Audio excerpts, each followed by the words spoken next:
Welcome to UG General English class. Let us continue the lesson Shyness My Shield. It is the third video on the lesson. Shyness My Shield, written by Mohandas Karamchand Gandhi, part 3 video. Let us review what we learnt in the previous classes and videos of prepared by me. Gandhi was elected to the executive committee of the Vegetarian Society. As an executive member of the committee, he needed to attend all the meetings. Though he attended all the meetings, he kept silent. Dr. Worldfield commented him as a drone. Bees are ever active, whereas the drone, thorough idle creature. Sometimes Gandhi mustered up the courage to speak in the meeting. At that time, the meeting was over or some other subject would be taken up for the discussion. Let us take another event in the lesson, Mr. Hills and Dr. Allinson episode. Mr. Hills was the president of the Vegetarian Society. He was the proprietor of the Thames Iron Works. He was a Puritan. He extended his financial assistance to the members of the society. Majority of the members were more or less his proteges. The meaning of protege is disciple, follower, student. He was a Puritan. Next, we see that Dr. Allinson. He preached the then birth control movement among the working classes. Mr. Hills did not like these preachings. He thought they were against the Puritanic views, and he wanted to expel, remove from the vegetarian society. Gandhi respected both. He wanted to express his opinion on this event. He shared opinion with other members. Gandhi noted down all important points in a paper and he wanted to talk, but he was unable to talk. He handed over the paper to the president of the society. Someone read for Gandhi.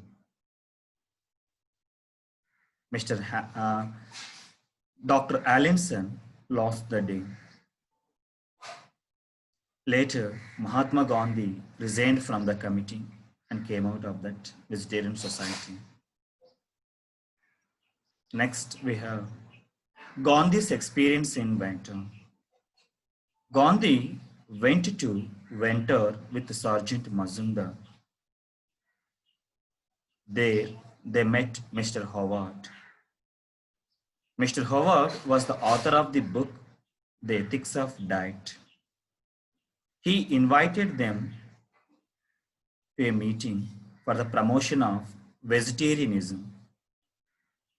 Gandhi noted down his opinions in the paper. He went there, but he did not talk. Sergeant Mazumdar read for Gandhi.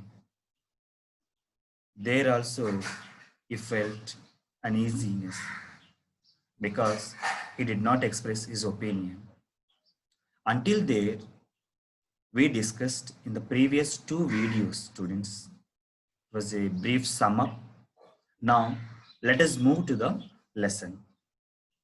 Before we are going to the lesson, here is a picture. In a circle, Mahatma Gandhi, we can see Mahatma Gandhi. It's a picture along with the Vegetarian Society members. I have taken from internet source. For your sake, I am just showing it. Vegetarian members in London along with Mahatma Gandhi. Now we are going to take up listening activity. I'm going to read, students. Listen to me carefully.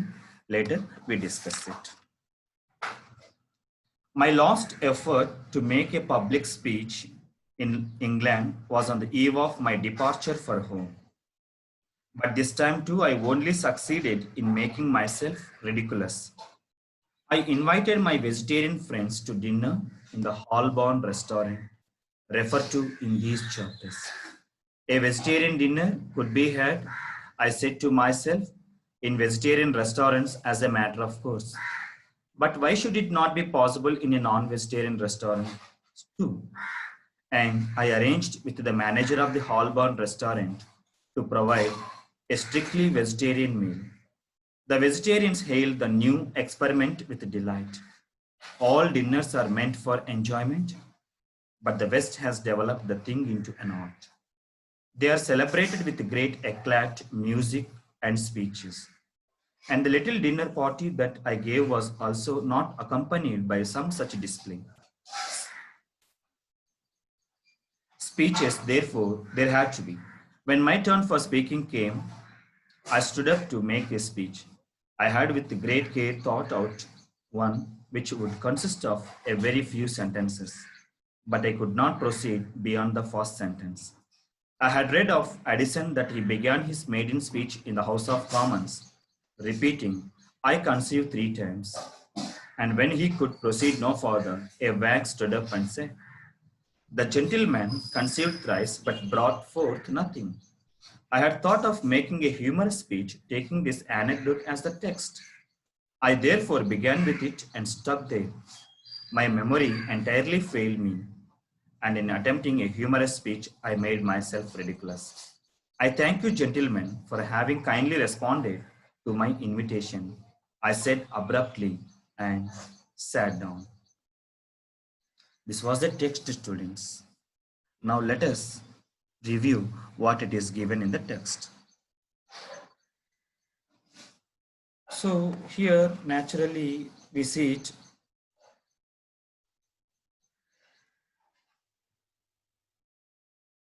When Gandhi turn for speaking came, he stood up to make a speech. He wanted to talk. It was the last attempt to give his speech. He could not proceed beyond the first sentence. His memory entirely failed him in an attempting humorous speech. This event took place in Holborn restaurant. Before leaving London, he invited all his vegetarian friends to the Holborn restaurant. Holborn restaurant is not a vegetarian restaurant. It was a non-vegetarian restaurant. All the vegetarians were very happy because vegetarian food was arranged in a non-vegetarian hotel. In West, dinner means it was not only dinner, there were music and other speeches also. So at that time, even Gandhi tried to speak. It was his last attempt. There also, he stood up to make a speech, but he could not proceed beyond the first sentence. His memory entirely failed him in attempting a humorous speech, and he wanted to talk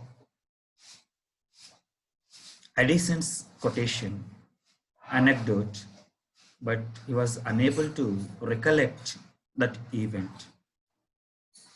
He said a few words.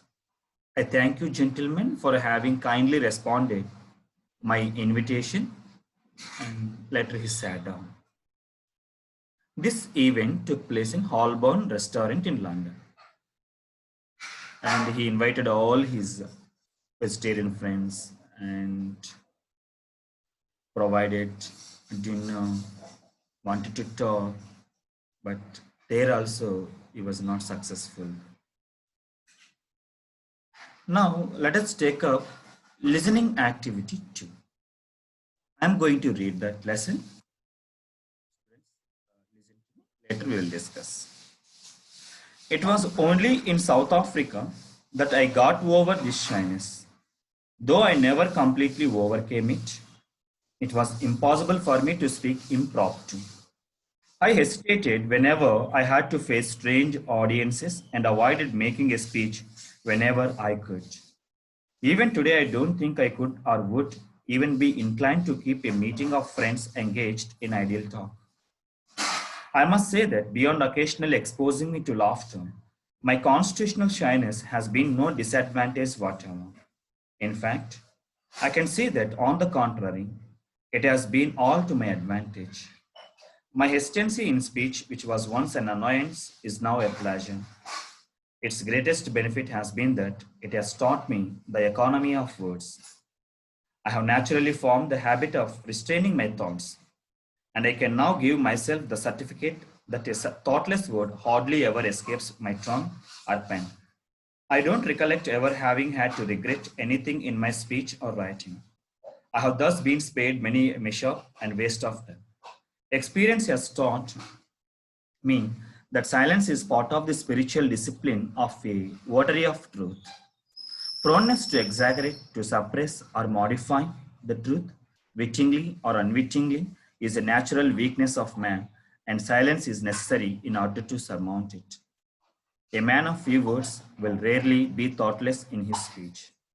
He will measure every word. We find so many people impatient to talk. There is no chairman of a meeting who is not pestered with notes for permission to speak. And whenever the permission is given, the speaker generally exceeds the time limit, asks for more time, and keeps on talking without permission. All this talking can hardly be said to be of my benefit to the world. It is so much waste of time. My shyness has been in reality my shield and buckler. It has allowed me to grow. It has helped me in my discernment of truth. This is the lesson, students. Now let us take up the questions. What is the greatest benefit of his constitutional shyness according to Gandhi? How has silence helped Gandhi in the discernment of truth? Now see Gandhi's ideas on shyness. Gandhi got over his shyness in South Africa, though he never completely overcame it. He a little bit got over his shyness in South Africa, though he never completely overcame it. It was impossible for Gandhi to speak impromptu. The meaning of impromptu is without prior preparation. Gandhi always needed prior preparation to talk. He avoided making a speech whenever he could. He did not want to talk. It was not his wish to talk all the time. He was unable to keep a meeting of friends engaged in idle talk. Even he mentioned that he was unable to keep a meeting of friends engaged in idle talk. His constitutional shyness has been all to his advantage. He converted his weakness into strength, constitutional, by birth. His hesitancy in speech, which was once an annoyance, is now a pleasure. Previously, he thought it was an annoyance because he was unable to talk. Now it was his pleasure. What were the benefits? The benefits were economy of words. He did not talk much. He used a few words to express his opinion. Experience has taught him that silence is part of the spiritual discipline of a votary of truth. Silence is always a part of spiritual discipline and a votary of truth. You can see that. A man of few words will rarely be thoughtless in his speech. Rarely be thoughtless. They express very exactly. There is no chairman of a meeting who is not pestered with notes for permission to speak. Whenever there is a meeting at present also,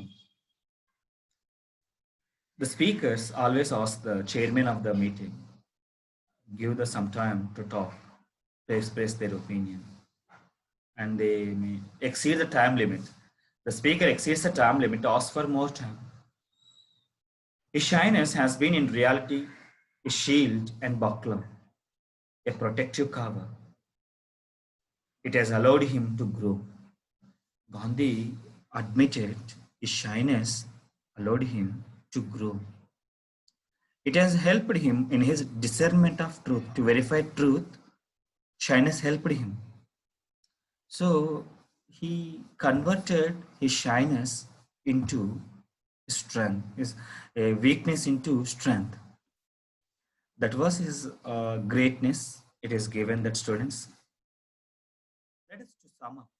This lesson reveals a deeply human side of Gandhi, narrating his fear of public speaking and his attempts at overcoming his chronic shyness until he is able to conquer his fears and convert his biggest weakness into strength. He converted his biggest weakness into strength.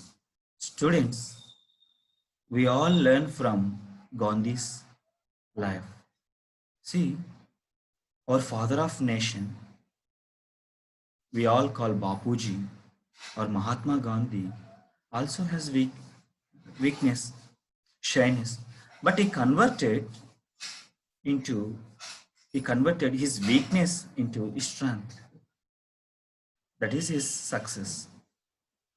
A successful person converted his weaknesses also into strengths.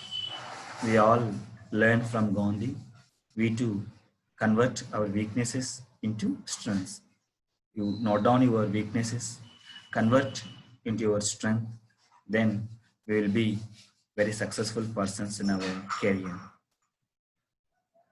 Now let us go to vocabulary. There are a few words are there. Eclat. Great style is called eclat. Impromptu. Without prior notice or preparation is called impromptu. Votary. A person who has devoted his or her life to a cause, for a particular cause. Mission. Unlucky accident is called mission. Surmount. Overcome. Surmount means overcome. Pested. Bothered. Buckler. A small round shield. Discernment, ability to verify and judge correctly. Now let us review what we have learned. Gandhi had constitutional shyness and it helped him economy of words. Moreover, it helped rarely thoughtless in his speech. He did not exceed the time limit in the meetings. And another one is silence is a part of the spiritual discipline. Shyness is his shield and buckler. It helped him discernment of truth. Discernment of truth. Now let us review what we have learned. What are the advantages of shyness according to Gandhi? I have given one answer only. We have another answers also. Later you will get it. Its greatest benefit has been that it has taught him the economy of words. Using the economy of words. When did Gandhi's last attempt at public speaking take place? His last effort to make a public speech in England was on the eve of his departure for home. In Holborn restaurant, he gave it. Thank you, students, for listening. Later, we will have a few comprehension questions. We will discuss it in the next video.